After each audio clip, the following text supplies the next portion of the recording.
Hello CLAT aspirants, welcome to another video. Now in today's video, as you all know, we'll be talking about the current affairs that are happening in the week 3 of November month.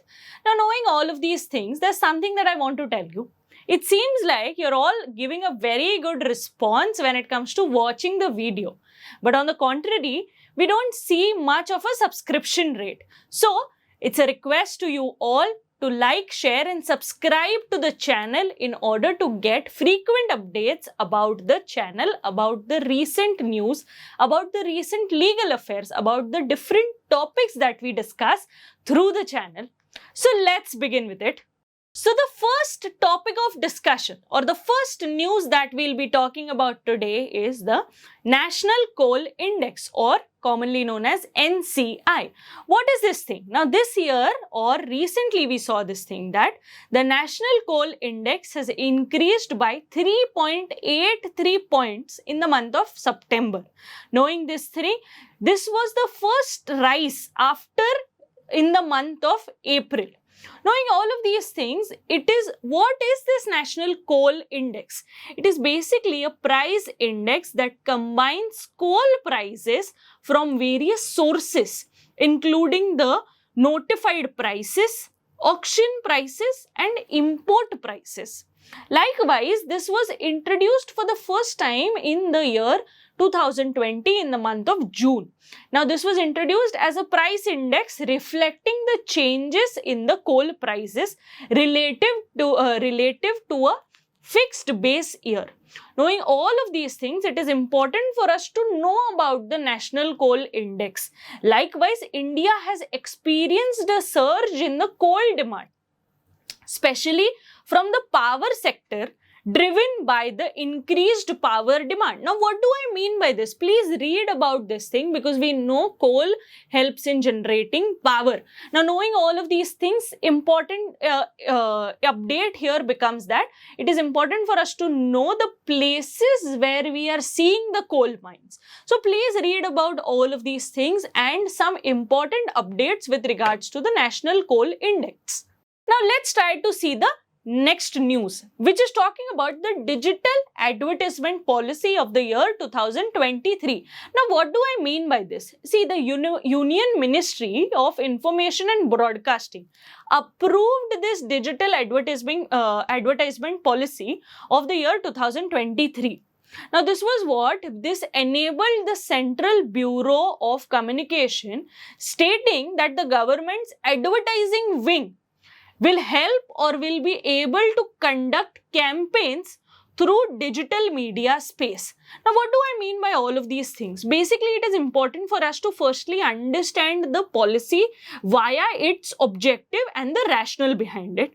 Basically, there are two important objectives. The first, as I mentioned, that is empowering the Central Bureau of Communication, that is CBC, for digital media campaigns. And the next is response to changing media landscape and increased digitalization of social media consumption. We are seeing that the world has now become, everything is now digitalized, everything is now available online. And knowing all of these things, government needs to run the campaign via online platform, and this is why digital advertisement policy has been introduced.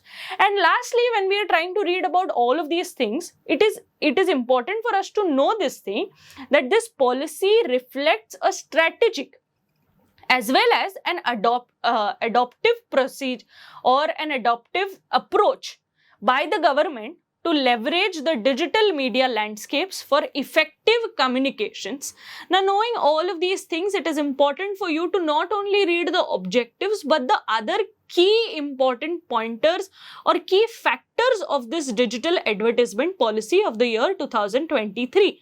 Please have a look at all of these things. Coming to the next news, that is 9th India International Science Festival. Now, what do I mean by this? Of course, now that I'm trying to talk about sciences, it is related to something that is science and technology. Knowing this thing, we are seeing that the Indian International Science Festival, that is IISF, is set to be held where? At the campus of Translational Health Science and Technology Institute, that is THSTI, and the Regional Center for Biotechnology, that is RCB. Where is it located? It is located in Faridabad, which is in Haryana. Now, this conference or this festival will take place from the 17th to 20th January of the year 2024. Now, knowing all of these things, it is important for us to know the objectives behind this India International Science Festival. The first is unique blend of scientific exploration, innovation, and public engagement. And the next objective here is to provide an inspirational platform to the public at large and individuals with diverse levels of interest. Now, like this can be for students, for educators, for scientists, for researchers, for industry professionals, for entrepreneurs and science communicators. It becomes important for us to know who are the people involved for this festival. And lastly, this year's theme is what? Science and technology, public outreach in the Amrit Kal. So talking about Amrit Kal, we always saw about the Azadi Ka Amrit Mahotsav, and taking forward the same idea, we are seeing the science and technology public outreach during the Amrit Kal period. So please get updates with regards to the 9th India International Science Festival. Coming to the last part of the news. Now, talking about this, today we will be talking about two important dates that we are seeing. The first is the Jaran Foundation Day and the next is the National Press Day. Now, when are these 2 days celebrated? Firstly, the Jaran Foundation Day is celebrated on the November 15th. Jharkhand was the 28th state in India. Okay, it was declared in the year 2000. Now, this was after a very long tribal movement that had taken place. Earlier to this, we could see that Jharkhand in the Indian map was in the southern part of Bihar. And earlier, there was nothing called as Jharkhand and Bihar separate. Everything was Bihar. And now it is all separated, and now Jharkhand is a separate state and Bihar is a separate state. Now, why specifically November 15th, talking about the tribal movement? Birsa Munda, who was a tribal leader, played a very important role, and he was killed when he was 25 years old by the British India. Now, this was all the tribal movement that had taken place in the year 1870s. Since then, his role is very important in Jharkhand. And knowing all of these things, his birth anniversary is celebrated as a separate foundation day for Jharkhand. Knowing all of these things, now let's try to understand the National Press Day, which is observed when? On the November 16th.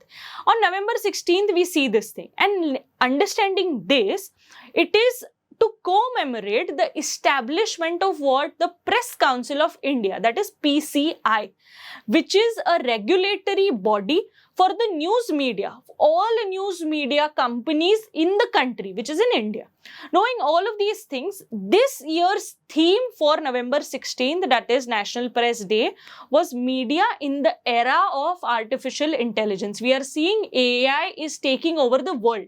So now talking about AI is taking over the world, media is a part of it. So knowing all of these things, this year's theme was something with regard to artificial intelligence and media in this world of artificial intelligence. Please read about all of these things. So coming to the last part of today's video, please make a note of all the 4 important pointers, and I will see you in the next video. Till then, bye-bye and all the best.